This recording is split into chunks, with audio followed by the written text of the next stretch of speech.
एक तरफ दुनिया की सबसे बड़ी सुपर पावर और दूसरी तरफ ईरान। पर आज वॉर शुरू होने के 2 महीने बाद भी ईरान झुकने को तैयार ही नहीं। दोनों के बीच बिना किसी कंपैरिजन के ईरान यूएस को कांटे की टक्कर दे रहा है और चारों तरफ से लगे सैंक्शंस और बिना किसी सपोर्ट के ईरान ये सब कुछ कर कैसे पा रहा। आज तक ईरान के इस वॉर में टिके रहने के 3 बड़े रीजंस हैं। पहला, स्ट्रैटेजिक लोकेशन और ज्योग्राफी। दूसरा, ईरान में ह्यूज ऑयल रिजर्व्स। और तीसरा, अमेरिका के खिलाफ ईरान में स्ट्रॉन्ग रिसेंटमेंट। तो अगर मैं पहले रीजन की बात करूं तो वो है ईरान की ज्योग्राफी और स्ट्रैटेजिक लोकेशन। अगर हम ईरान का मैप देखें तो नॉर्थ और नॉर्थ वेस्ट में एल्ब्रोज और जैग्रोज माउंटेन्स रीजन्स इसे एक बहुत बड़ा जियोग्राफिकल बैरियर प्रोवाइड करते हैं, जिसकी वजह से ईरान यहाँ से अटैक कर कर इन माउंटेन्स में इजीली छुप सकता है और जवाबी हमले से बच जाता है।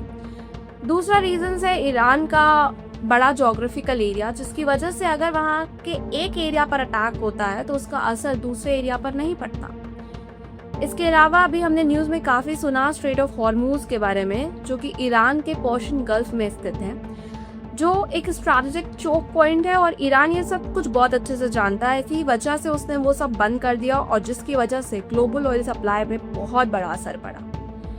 इसी लोकेशन की वजह से ईरान आजू बाजू के जो छोटे छोटे देश हैं जैसे कि Israel, Bahrain, Kuwait, Qatar, UAE, जहां जहां पर भी यूएस के मिलिट्री बेसेस हैं, उनको इजीली टारगेट कर सकता है। दूसरा रीजन है ईरान के ह्यूज ऑयल रिजर्व्स।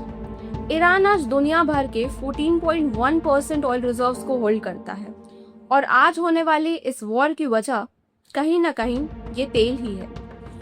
अगर हम इतिहास में जाएं तो 1950s के टाइम पे वेस्ट और यूरोप ईरान से अपनी ज़रूरत का लगभग 16.1% ऑयल बाय करते थे, जिसकी वजह से उन्हें बहुत फ़ायदा हो रहा था।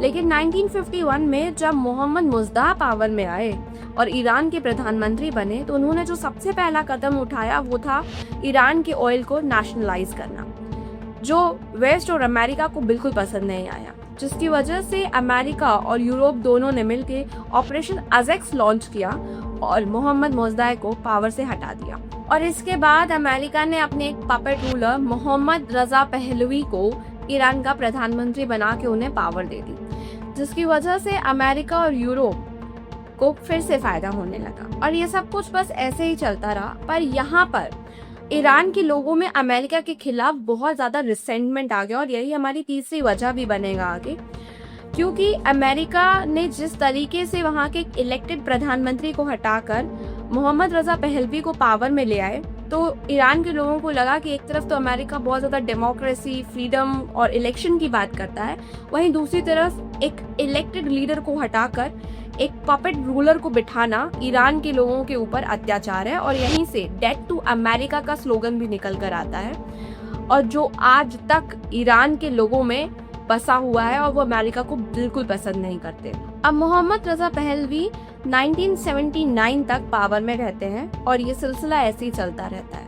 अब 1979 में आयतुल्लाह खमेनी एक इस्लामिक रिवॉल्यूशन लाते हैं ईरान में, जहां पर वो पहलवी को हटाकर खुद पावर में आते हैं और ईरान को एक इस्लामिक रिपब्लिक ऑफ ईरान घोषित कर देते हैं।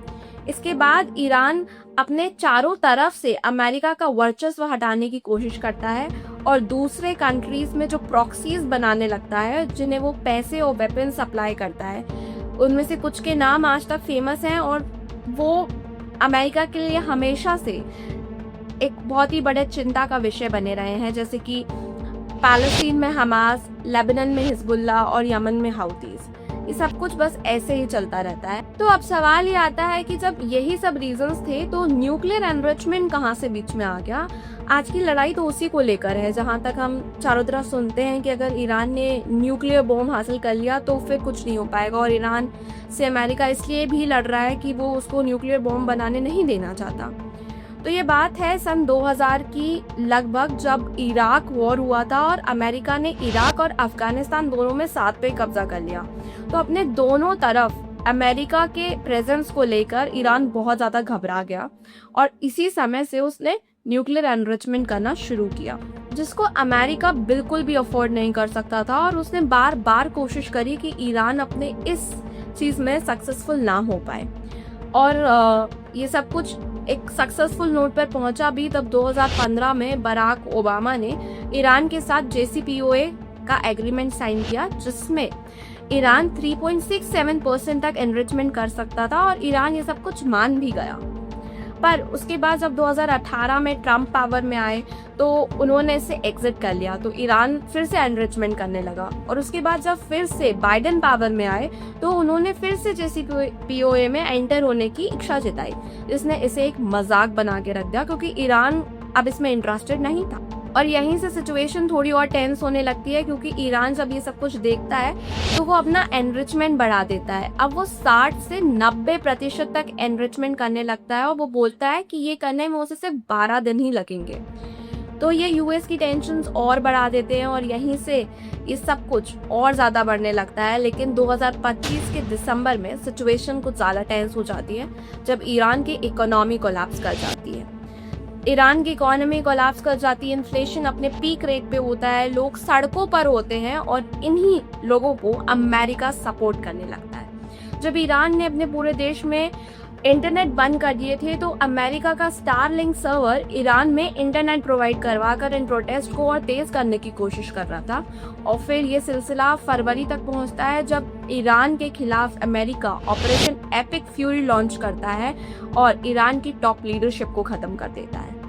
क्योंकि ये सब कुछ कर कर ईरान में भी अमेरिका इराक वाले इंसिडेंट को दोहराने की कोशिश कर रहा था, जहाँ पे उसने सद्दाम हुसैन को हटाकर इराक को 20 साल तक कंट्रोल किया था।